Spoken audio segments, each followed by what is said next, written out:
So I might be looking like brown Charlie Chaplin or Adolf Hitler right now. Is what it is. Is what it is.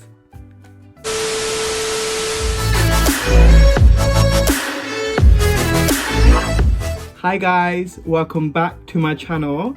So today we have another story time for you guys. Yeah, so I did a poll on my social media, so on my Instagram, and a lot of people have voted, and by a close vote, Crazy Story Time won. Y'all just think I'm crazy. Y'all just think I'm crazy, okay? But yeah, I've got another story time for you. So let's get into it, bitch. So firstly, don't mind the sun because golden hour, baby. But let's begin with the story time. Story time revolves around the time where I pranked a well-known modeling agency. Now, I'm not gonna say the name of the modeling agency due to legal contract stuff, but this is a time where I pranked the modeling agency that I got signed to. Whatever, I pranked them at the beginning. So yeah, the story begins with just the usual day, you know. But anyway, the story begins with just a normal day in uni Sharoos or whatever. Through social media, so nowadays modeling agencies, big modeling agencies, they look through social medias to find fresh faces and all of that. So through social media, this well-known modeling agency hit me up and like they DM'd me and they talked about a casting call. So casting call is where it's like an audition. So what models do in casting call is they get called to casting calls, and they bring the portfolios and they just meet like either the designer or the photographer or whatever, whoever wants to work with them, you know? So I get this DM from this very prestigious modeling agency, and they just say, hi, how are you, blah, blah, blah. Oh, we would be interested for you to attend our London casting call. Now, me being me, I'm very suspicious and I'm very like, people are out here to get me killed. I don't know, okay? Again, if you watch my previous story time, I do watch a lot of serial killer dramas. So obviously, again, I would think, oh no, like, they're out here to like kill me. I don't know, I'm just very dramatic, okay? And it is what it is. I just thought to myself, nah, this is a scam. They don't, like, it's a scam, it's not a real, okay? So I just ignored the DM. A few days later, they DM'd again, and then they kept DMing until I answered them, and they said, please, like, it's just a casting call, it's gonna be in a well-known location, and the location was like Liverpool Street, you know? Like, it wasn't in a booky area. So I just thought to myself, you know what, like, let me just give it a go. Like, it is just a joke. Like, no, it's not really, like, I thought to myself, it's not really a real modeling agency, blah, blah, blah. But yeah, let's just go and like, you know, check it out. But obviously, I took my best friend with me. I was just like, listen to my best friend. Shout out to you, Ara. Anyway, you're gonna meet her soon. He said to my best friend, Ara, this is what's happening right now. What should we do? And then she said, let's just go. Like, let's go with it. I'm like, yeah, you're coming with me because if it's a serial killer and it's like that kind of shit, you're going down with me, bitch, because that's what best friends are for. So I'm like, yeah, so you're gonna go down with me. So you're coming with me. So we bunked a lecture. Yes, it's not good to guys, please children study. But we bunked a lecture and we were just like, you know what? Let's just go and like let's just like see what they're all about. If our kidneys are missing at the end of it, if our organs are missing, experience, you know what I mean? Like, it doesn't matter. Like, so we do go cautiously to this designated location studio. This is obviously gonna be fake, so let's just have fun with it, you know? Let's just have fun with it. Let's just like jazz it up a bit. So me and my best friend, we had this idea of just like pranking them, you know, because we were not serious. We didn't know this was like a big deal. Well, she came up with the idea, Ara, the mastermind, all of this, actually. Yeah, so please blame her. It's her mastermind. She's like, Sharoos, why don't we just do this, okay? You pretend to be this like sought after model and I pretend to be a manager, and we like literally get people shit scared. Like, we just be bitchy and like Devil Wears Prada, you know? There was Prada moments, guys. So this is what happens. Let me paint a picture. I literally walk in. I walk in like this, like, oh, hi guys, like no eye contact. And then my manager, my best friend Ara, she walks in with a phone. And then we go to the reception, and when the woman speaks like, yes, are you here for the casting call? And then Ara, she should deserve an Oscar really, but she was proper like, this is her, okay? Scene. Yes, can we please hurry this up? My client, me, I would start this.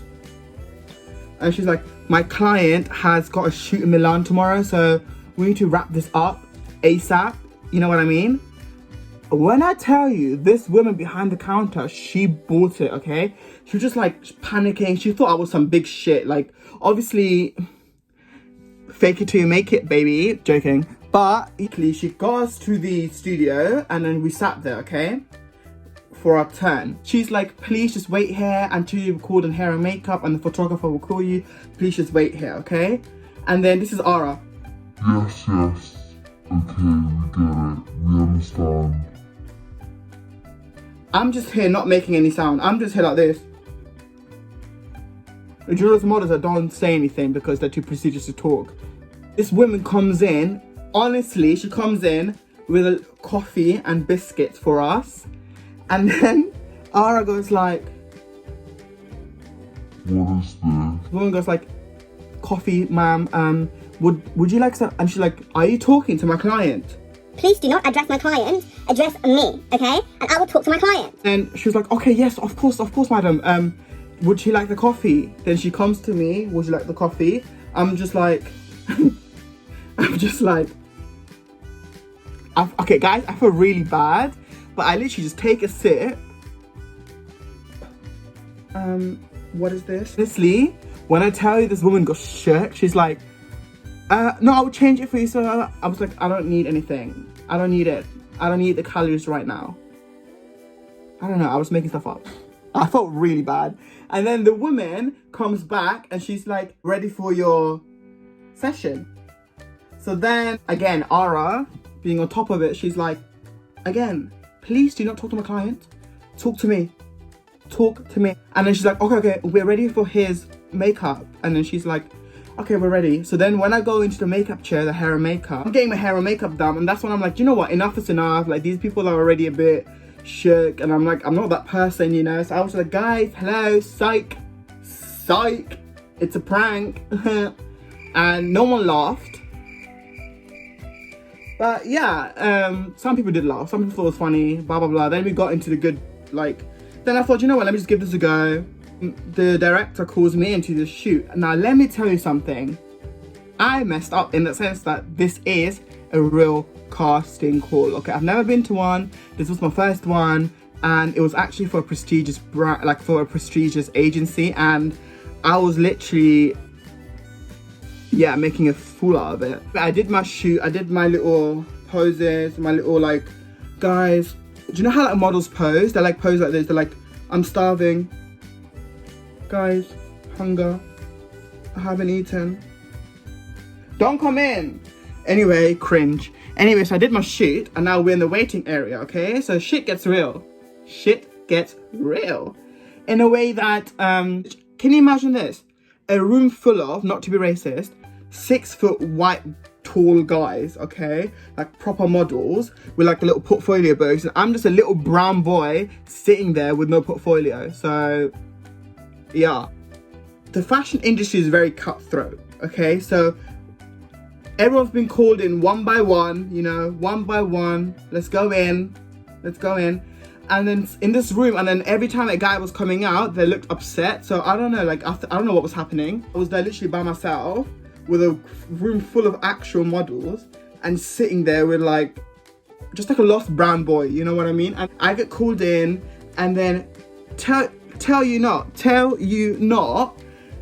this woman, this is how women are in the fashion. This is how people are in the fashion industry. They have no emotions.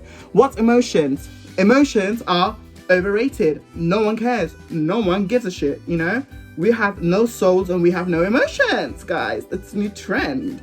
Anyway, so this woman, she's like, hello, Mr. Malik? I'm like, yeah. She's like, sit down, please. So I'm glad to announce that you got the contract. I'm like, what contract? I'm so dumb. I didn't even know what was happening. She's like, the contract from the agency.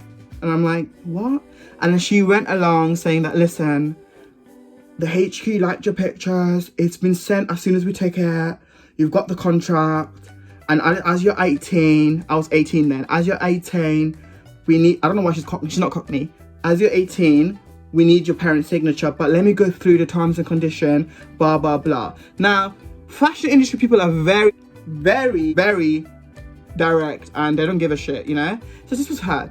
So we'll be looking through the books. And you're not manly enough. I'm sorry? She's like, you're not manly looking enough for, like, you know, like high fashion right now. Like, you're not manly enough for like Gucci, and like we have clients in Prada, but you're not manly enough. I'm like, I mean, hi, yeah, I'm not I mean, who am I kidding? But, and she's like, you're not manly enough, but you got like a baby face, and we like your big lips and your eyebrows. And I'm like, excuse, I don't know if it was good or bad, but she was probably like picking it out. And she's like, oh, we like your lips and eyebrows, and we would love you to be, I don't know, a part of like Zara campaigns and like Teen Vogue. And I'm like, okay, yeah, whatever. And then she's like, okay, we need your parents' signature. So yeah, so scenario is that I've done like 1 or 2 shoots with like Zara and like, I don't know, like a Zara lookbook, but I can't show any pictures. I can't release any pictures because it's not part of the contract yet. But anyway, yeah, I did some shoots and stuff. Another funny part is, my dad, Asian parents, they think you either have to be a doctor or a lawyer. Like anything else, it's like nothing. And like anything for my dad relates back to drugs. I'm telling you, it just relates back to drugs. So like when my dad picked me up, I was like, Dad, I got the contract. And he's like, Oh, what? To be a model, you know, you're gonna end up in drugs, and you're gonna end up being a prostitute.